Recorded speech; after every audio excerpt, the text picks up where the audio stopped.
Assalamualaikum warahmatullahi wabarakatuh. Halo semuanya, selamat datang di video presentasi kami dari kelompok 7. Pada kesempatan kali ini, kami akan membahas bab 8 pada mata kuliah Manajemen risiko yang berjudul transfer risiko dan asuransi. Materi ini sangat penting karena berkaitan dengan cara individu maupun perusahaan dalam mengelola risiko yang mungkin terjadi di masa depan, khususnya melalui mekanisme asuransi. Semoga video ini bisa menambah wawasan dan bermanfaat untuk teman-teman semua. Yuk, langsung aja kita mulai pembahasannya. Baik, yang pertama yaitu transfer risiko. Menurut Abdullah, pada tahun 2008, transfer risiko merupakan teknik manajemen risiko yang lumrah dan banyak dipilih untuk diimplementasikan saat potensi terjadinya risiko atau kerugian dialihkan kepada pihak ketiga, yaitu perusahaan asuransi. Sedangkan menurut Corporate Finance Institute pada tahun 2015 menyatakan bahwa transfer risiko adalah teknik umum yang dilakukan dalam manajemen risiko untuk meminimalisasi risiko yang mungkin diterima oleh perusahaan. Untuk melakukan kompensasi risiko yang ditanggung, perusahaan perlu memberikan pembayaran berkala pada pihak ketiga yang ditunjuk. Corporate Finance Institute mengemukakan dua metode transfer risiko, yaitu polis asuransi. Polis asuransi adalah kontrak antara pemegang polis atau tertanggung dan asuransi penanggung yang menjelaskan syarat serta ketentuan perlindungan asuransi. 2. Klausul ganti rugi dalam kontrak. Klausul ganti rugi dalam kontrak adalah ketentuan yang menetapkan kewajiban salah satu pihak untuk mengompensasi pihak lain atas kerugian atau kerusakan yang terjadi akibat tindakan atau kelainan tertentu yang diatur dalam kontrak. Sedangkan Anderson dan Brown dalam Jasindo Syariah pada tahun 2020 menyatakan terdapat beberapa kriteria risiko yang dapat ditransfer, yaitu sebagai berikut. Yang pertama, tidak bertentangan dengan kepentingan umum. Kedua, potensi kerugian harus signifikan. Ketiga, tidak ada kepastian terjadinya risiko yang diasuransikan. Keempat, kerugian ekonomis yang ditimbulkan harus dapat diukur dan di luar kendali tertanggung. Kelima, risiko yang dapat diasuransikan adalah risiko murni. Keenam, kerugian yang diasuransikan harus independen. Ketujuh, risiko yang diasuransikan memiliki jenis yang sama dengan jumlah besar. Dan terakhir, tertanggung memiliki kepentingan atas objek yang dipertanggungkan. Selanjutnya, B. Hedging lindung nilai. Hedging adalah strategi penting dalam manajemen risiko yang bertujuan untuk melindungi nilai aset atau instrumen keuangan dari potensi kerugian akibat ketidakpastian pasar, seperti fluktuasi harga komoditas, nilai mata uang, atau surat berharga. Melalui hedging, perusahaan dapat mengurangi kemungkinan kebangkrutan, meningkatkan akses kredit, dan mencapai stabilitas operasional. Hedging bukanlah spekulasi, melainkan pendekatan cermat yang menggunakan instrumen derivatif. Beberapa jenis sekuritas derivatif antara lain sebagai berikut, yaitu kontrak futures, kontrak forward, kontrak opsi, dan kontrak swap. Kemudian yang C, yaitu asuransi sebagai upaya transfer risiko. Asuransi didefinisikan sebagai mekanisme transfer risiko melalui perjanjian antara penanggung dan tertanggung, di mana penanggung menerima premi untuk memberikan pengganti kerugian, kerusakan, kehilangan untungan, atau tanggung jawab hukum yang mungkin timbul. Ini berfungsi sebagai alat manajemen risiko penting yang memungkinkan perusahaan mengasuransikan aset dan beroperasi lebih percaya diri. Polis asuransi dengan komponen seperti nomor polis dan detail tertanggung merupakan dokumen hukum yang berkekuatan dijamin. Selaras dengan Undang-Undang Nomor 2 Tahun 1992 yang diperbaharui oleh Undang-Undang Nomor 40 Tahun 2014, perjanjian asuransi menetapkan pertukaran premi dengan janji penggantian kerugian, membantu dalam perencanaan keuangan karena biaya yang diprediksi. Adapun komponen yang terdapat dalam polis asuransi adalah sebagai berikut. Yang pertama, nomor polis. Kedua, nama dan alamat tertanggung. Ketiga, jenis program atau produk asuransi. Keempat, keterangan masa perjanjian. Kelima, jumlah premi yang dibayarkan. Keenam, uraian manfaat. Ketujuh, jumlah pertanggungan dan jumlah uang yang akan diterima dengan risiko yang ada sesuai dengan perjanjian dalam polis asuransi. Dan yang terakhir, nama ahli waris tertanggung yang akan menerima manfaat atau hibah dari polis yang dimiliki jika meninggal dunia. Selanjutnya D. Jenis asuransi.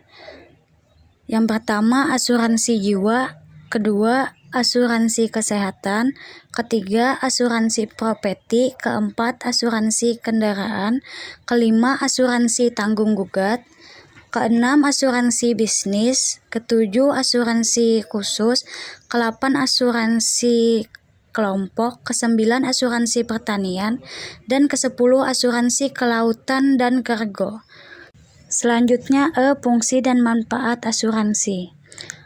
Fungsi asuransi yang pertama menyebarkan kerugian secara adil, kedua mengurangi kerugian, ketiga investasi asuransi.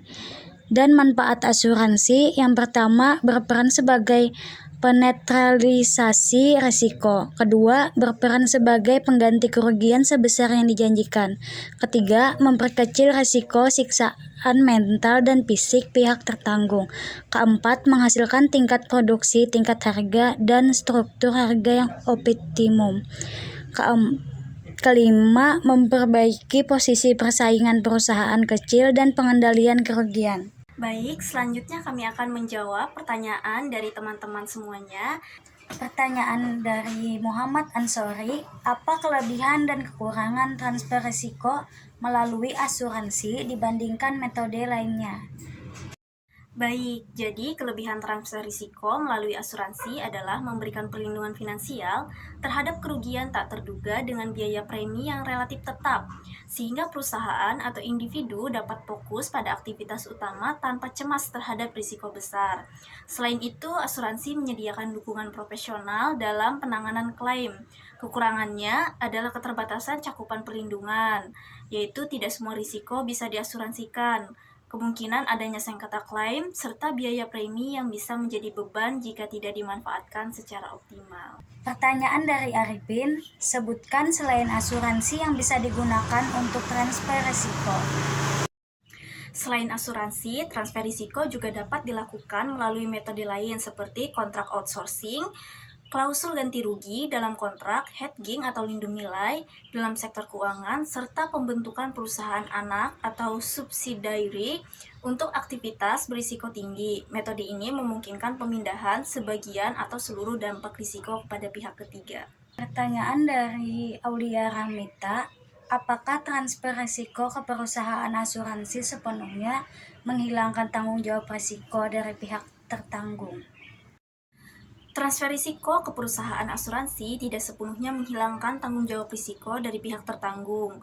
Pihak tertanggung tetap bertanggung jawab untuk mencegah terjadinya kerugian dan mematuhi ketentuan polis. Selain itu, tidak semua risiko dapat diasuransikan dan terdapat risiko seperti deductible, pengecualian klaim, dan batas pertanggungan yang tetap menjadi tanggung jawab tertanggung. Pertanyaan dari Atifah Khalidah, bagaimana transfer risiko melalui asuransi dapat memitigasi beban kerugian besar akibat kejadian tak terduga?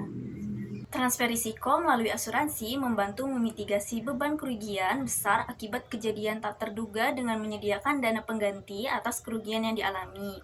Misalnya, jika terjadi kebakaran besar di pabrik, perusahaan asuransi akan menanggung sebagian besar biaya perbaikan atau pergantian, sehingga perusahaan tidak harus menanggung seluruh kerugian secara langsung. Pertanyaan dari Siti Fatimah, apa perbedaan utama antara transfer risiko melalui polis asuransi dan klausul ganti rugi dalam kontrak? Perbedaan utama antara transfer risiko melalui polis asuransi dengan klausul ganti rugi dalam kontrak adalah bahwa asuransi melibatkan pihak ketiga, yaitu perusahaan asuransi. Sedangkan klausul ganti rugi adalah kesepakatan langsung antara dua pihak dalam kontrak. Asuransi didasarkan pada prinsip pengalihan risiko ke lembaga keuangan. Sementara klausul ganti rugi bersifat tanggung jawab hukum atau pihak untuk menanggung kerugian pihak lain. Pertanyaan dari Minah, jelaskan perbedaan antara risiko yang bisa diasuransikan dan yang tidak bisa diasuransikan? Risiko yang bisa diasuransikan umumnya memiliki karakteristik tertentu seperti dapat diukur, memiliki frekuensi rendah namun dampak besar, serta bersifat acak atau tidak disengaja. Contohnya kebakaran, kecelakaan, atau pencurian. Sedangkan risiko tidak bisa diasuransikan biasanya berkaitan dengan spekulasi atau kerugian yang tidak terukur, seperti kerugian akibat perubahan teknologi, perang, atau keputusan manajemen yang buruk. Pertanyaan dari Nur Muhibah, jelaskan fungsi dan manfaat asuransi bagi individu maupun perusahaan. Fungsi dan manfaat asuransi bagi individu adalah memberikan perlindungan keuangan atas kejadian tidak terduga seperti sakit, kecelakaan, atau kematian. Bagi perusahaan, asuransi berfungsi sebagai instrumen manajemen risiko untuk menjaga kelangsungan bisnis, menjaga arus kas, dan memenuhi persyaratan hukum atau kontraktual. Dengan asuransi, baik individu maupun perusahaan dapat mengalihkan beban kerugian besar kepada pihak asuransi. Pertanyaan dari Nekmatul, bagaimana transfer risiko dan asuransi dapat digunakan bersama-sama untuk mengelola risiko? Transfer risiko dan asuransi dapat digunakan secara bersamaan untuk mengelola risiko dengan lebih efektif. Misalnya, perusahaan bisa mengurangi risiko melalui pengamanan dan pelatihan keselamatan sambil tetap membeli polis asuransi untuk risiko yang tidak bisa sepenuhnya dihindari. Ini menciptakan sistem perlindungan berlapis yang mengurangi probabilitas dan dampak kerugian. Pertanyaan dari Marsha Dwi Anggraini, siapa saja pihak yang terlibat dalam perjanjian asuransi dan apa perannya masing-masing? Pihak yang terlibat dalam perjanjian asuransi adalah penanggung atau perusahaan asuransi, kemudian tertanggung yaitu individu atau entitas yang membeli polis, dan penerima manfaat jika berbeda dengan tertanggung. Penanggung bertanggung jawab membayar klaim sesuai polis, tertanggung wajib membayar premi dan memberi informasi yang benar, dan penerima manfaat menerima pembayaran klaim jika terjadi risiko yang diasuransikan.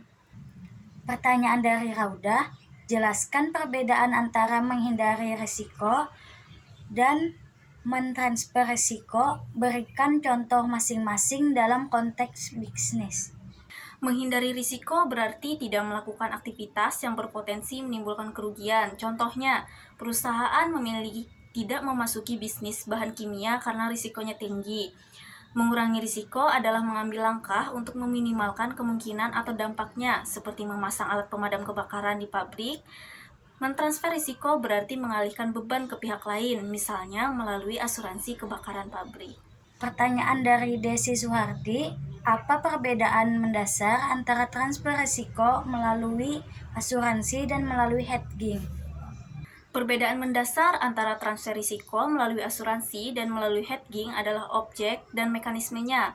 Asuransi melindungi terhadap risiko fisik dan operasional seperti kebakaran ataupun kematian, sedangkan hedging digunakan di pasar keuangan untuk melindungi dari fluktuasi harga atau nilai tukar. Hedging melibatkan instrumen keuangan seperti kontrak futures atau opsi, sementara asuransi melibatkan polis dan premi.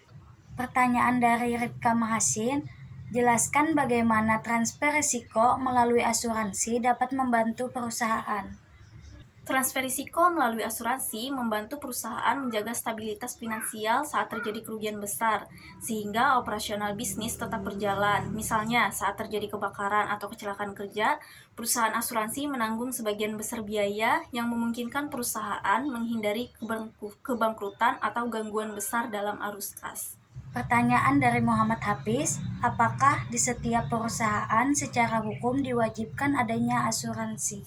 Jadi, tidak semua perusahaan secara hukum diwajibkan memiliki asuransi, tetapi dalam banyak industri tertentu terdapat kewajiban hukum atau regulasi untuk memiliki jenis asuransi tertentu, seperti asuransi tenaga kerja, asuransi kendaraan operasional, atau asuransi kebakaran.